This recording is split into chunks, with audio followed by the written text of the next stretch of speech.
கடலூர் மாவட்டம் பன்ருட்டி அருகே வேப்பங்குளத்தில் உள்ள பழமை வாய்ந்த ஸ்ரீ பாலமுருகன் கோயிலில் மகா கும்பாபிஷேக விழா வெகு விமர்சையாக நடைபெற்றது. முதலில் யாகசாலை பூஜைகள் மற்றும் மகா தீபாராதனையை தொடர்ந்து விமான கோபுர கலசங்களில் புனித நீர் ஊற்றப்பட்டு கும்பாபிஷேகம் நடத்தப்பட்டது. இதில் ஆயிரக்கணக்கான பக்தர்கள் கலந்து கொண்டு சாமி தரிசனம் செய்தனர். கடலூர் மாவட்டம் புவனகிரியில் உள்ள ஸ்ரீ நாகமாரியம்மன் ஆலயத்தில் அஷ்டபந்தன மகா கும்பாபிஷேகம் சிறப்பாக நடைபெற்றது. யாகசாலை பூஜைகளுக்கு பிறகு ஆலய விமான கலசத்தில் புனித நீர் ஊற்றப்பட்டு கும்பாபிஷேகம் நடத்தப்பட்டது. விழாவில் திரளான பக்தர்கள் கலந்து கொண்டு சாமி தரிசனம் செய்தனர். நீலகிரி மாவட்டம் உதகையில் மாவட்ட காவல் கண்காணிப்பாளர் பிருந்தா சேரிங் கிராஸ் முதல் மத்திய பேருந்து நிலையம் வரை திடீர் ஆய்வு மேற்கொண்டார். திருவிளக்குகள், கண்காணிப்பு கேமராக்கள் மற்றும் பாதுகாப்பு வசதிகளை ஆய்வு செய்த அவர் பெண்களுக்கு எதிரான குற்றங்களை தடுக்க தொடர்ந்து சிறப்பு கண்காணிப்பு மேற்கொள்ளப்படும் என தெரிவித்தார். நீலகிரி மாவட்டம் குன்னூர் அருகே சட்டம்சோலை பகுதியில் இன்று அதிகாலை கரடி ஒன்று சாலையில் நடந்து சென்றது. இதை கண்ட வாகன ஓட்டிகள் அதிர்ச்சி அடைந்த நிலையிலும் மேலும் பள்ளிகள் திறக்கப்பட்டுள்ள நிலையில் வனவிலங்குகளின் நடமாட்டத்தை கட்டுப்படுத்த வனத்துறையினர் நடவடிக்கை எடுக்க வேண்டும் என பொதுமக்கள் கோரிக்கை வைத்துள்ளனர். நீலகிரி மாவட்டம் குன்னூர் மற்றும் சுற்று வட்டார பகுதிகளில் இரவு நேரங்களில் அதிக அளவில் காணப்படும் நுண்ணிய கொசுக்கள் பொதுமக்களுக்கு பெரும் சிரமத்தை ஏற்படுத்தி வருகின்றன. சுகாதாரத்துறை மற்றும் உள்ளாட்சி நிர்வாகம் ஆய்வு செய்து உடனடி நடவடிக்கை எடுக்க வேண்டும் என சமூக ஆர்வலர்கள் வலியுறுத்தியுள்ளனர். தேனி மாவட்டம் பழனிச்செட்டிப்பட்டியில் உள்ள பெனடிக்ட் தனியார் பள்ளி நிறுவனங்களுக்கு இடையேயான சர்ச்சை காரணமாக பள்ளி திறந்த முதல் நாளிலேயே மாணவர்கள் உள்ளே அனுமதிக்கப்படாமல் திருப்பி அனுப்பப்பட்டனர். இதுகுறித்து கல்வித்துறை மற்றும் வருவாய்த்துறை அதிகாரிகள் விசாரணை நடத்தி மாற்று ஏற்பாடுகளை செய்தனர்.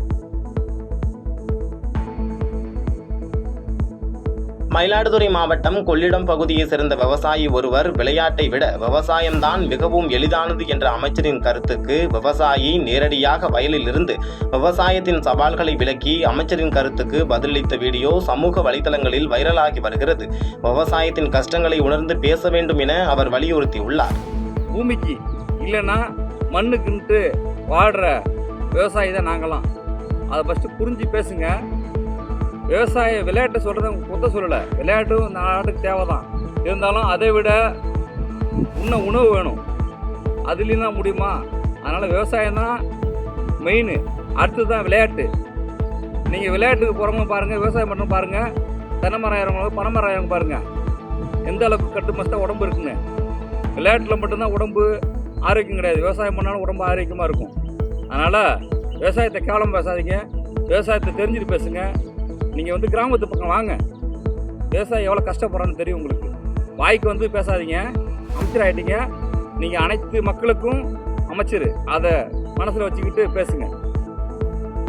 திருவண்ணாமலை மாவட்டம் மேக்கலூர் கிராமத்தில் உள்ள செல்லியம்மன், வில்லியம்மன், பூஞ்சோலையம்மன் இணைந்த திருக்கோயிலில் 4வது மகா கும்பாபிஷேகம் வெகு விமர்சையாக நடைபெற்றது. இதில் ஏராளமான பொதுமக்கள் கலந்து கொண்டு சாமி தரிசனம் செய்தனர். பிறகு கோயில் நிர்வாகம் சார்பில் அன்னதானம் வழங்கப்பட்டது. சிவகங்கை மாவட்டம் காரைக்குடி அடுத்த கொத்தமங்கலம் பகுதியை சேர்ந்த 6ஆம் வகுப்பு படிக்கும் சிறுமிக்கு 3 ஆண்டுகளாக பாலியல் தொல்லை கொடுத்ததாக 62 வயதான முதியவரை அனைத்து மகளிர் போலீசார் போக்சோ சட்டத்தின் கீழ் கைது செய்து விசாரணை நடத்தி வருகின்றனர்.